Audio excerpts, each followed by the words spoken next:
fine. Hi, I'm Reverend Jenny Williams, and I'm the pastor of Avery United Methodist Church in Morgantown, West Virginia.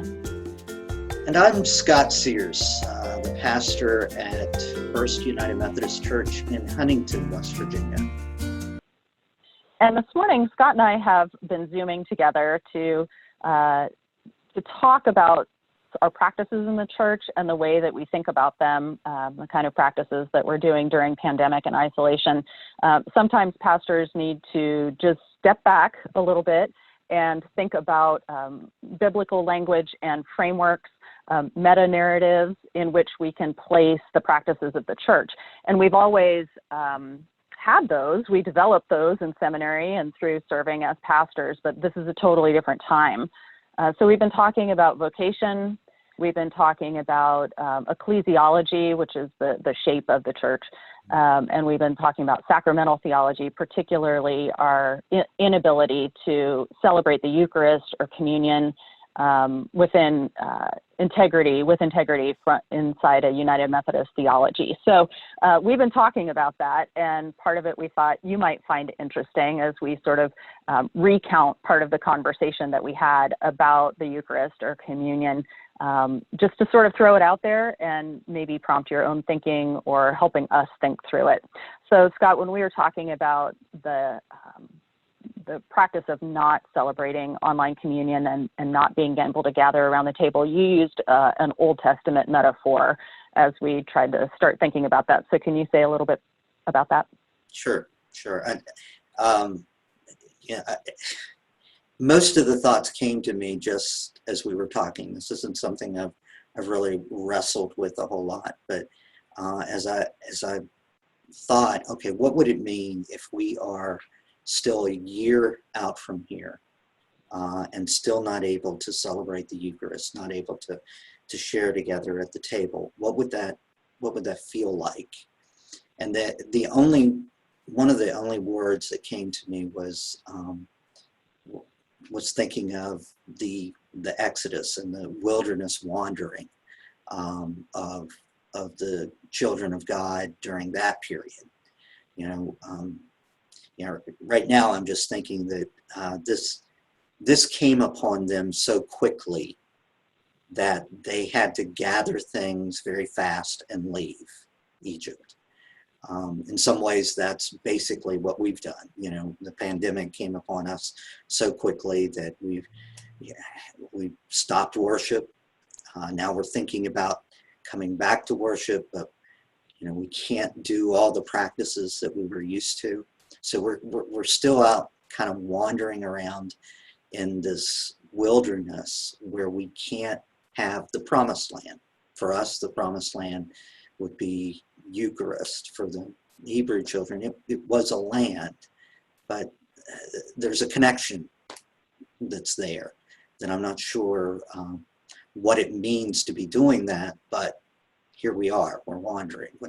Does that help you at all think about it, or?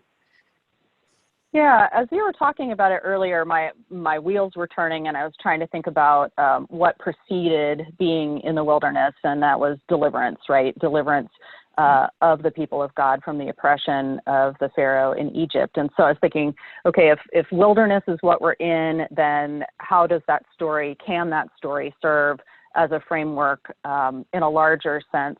So I started to think about deliverance and what we've been delivered from, right, that we're wandering. And wandering is great because we don't know what we're doing all the time as pastors, right, during this time. But what if we have been delivered from the life that we used to lead, right?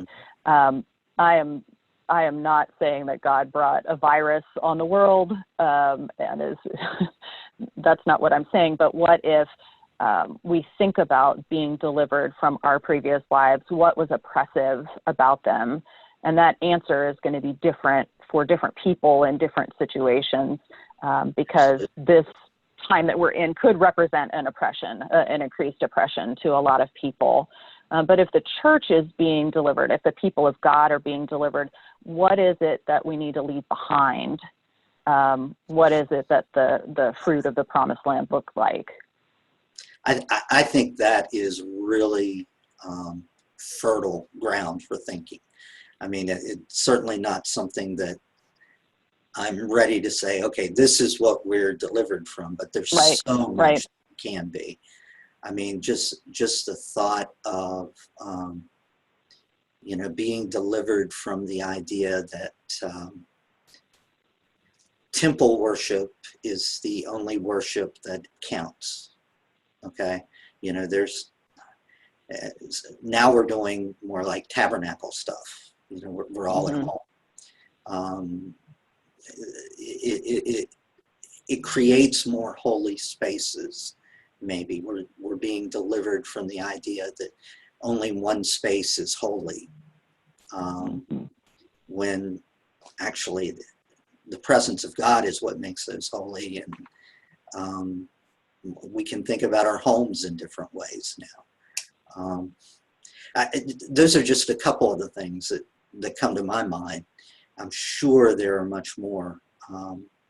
But I also have to think at the same time, you brought up, the idea that this whole pandemic has created a new level of oppression for some. And so even if we're wandering in the wilderness, even if that's what we're doing right now, how do we do that and be aware of that oppression that's around us too, so that we don't make it worse? I think that's something we really have to wrestle with too. Yeah, I think we take, there's a possibility for solidarity, right?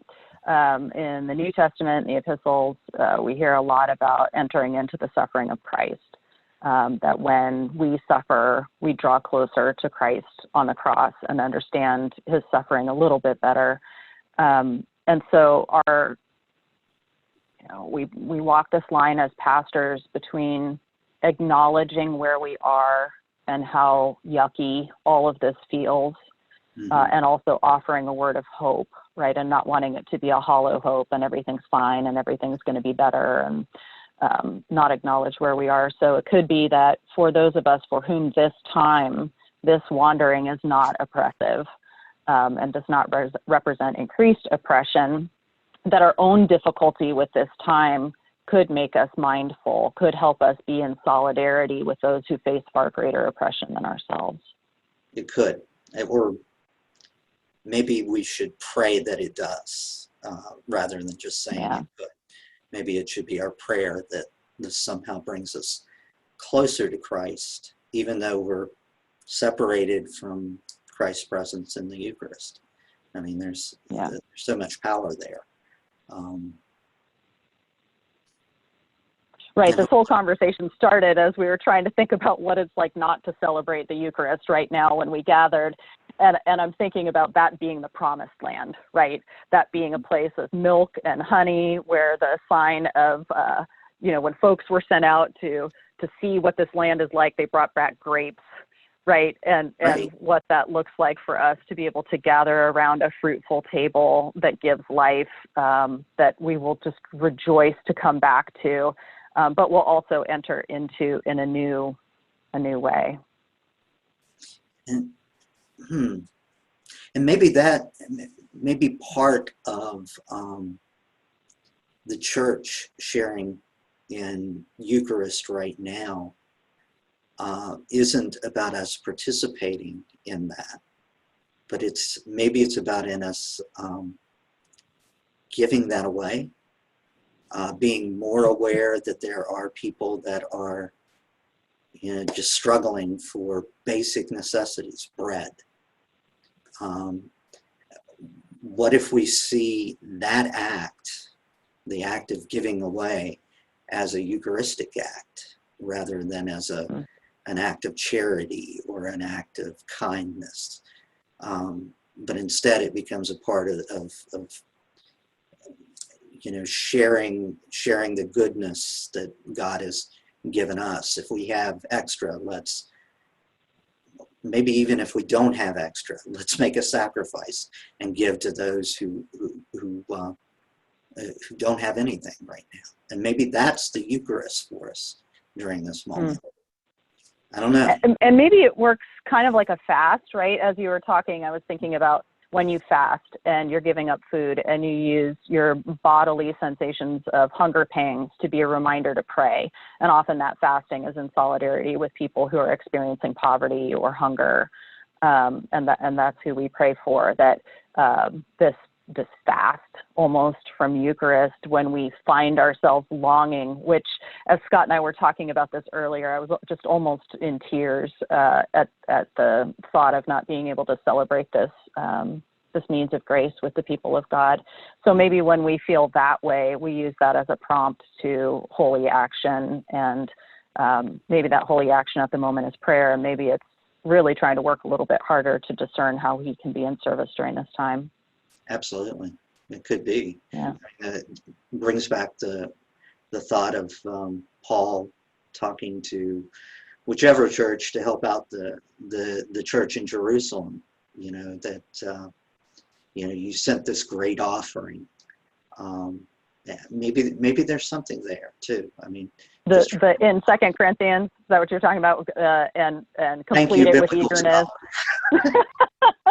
Between us, we have one brain, right? Right.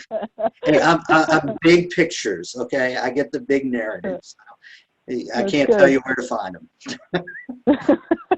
You're a good United Methodist theologian. That's right. Oh. Well, anyway, that's Scott and I could do this forever, but I hope some of this has been helpful to you. If you're still watching this at the end of our own ramblings, perhaps this is helpful to you, and maybe wherever you see this, if there's a place to comment, you can help prompt us along in this thinking, and we can have this be an ongoing conversation, just as we struggle with how to be pastors, how to be pastoral, and how to be the church during this time. Absolutely. Please comment, because that's the way I'm going to think through this, is hearing how other people think. So I appreciate any help anyone would give us. Absolutely. Bless you all. Have a great day.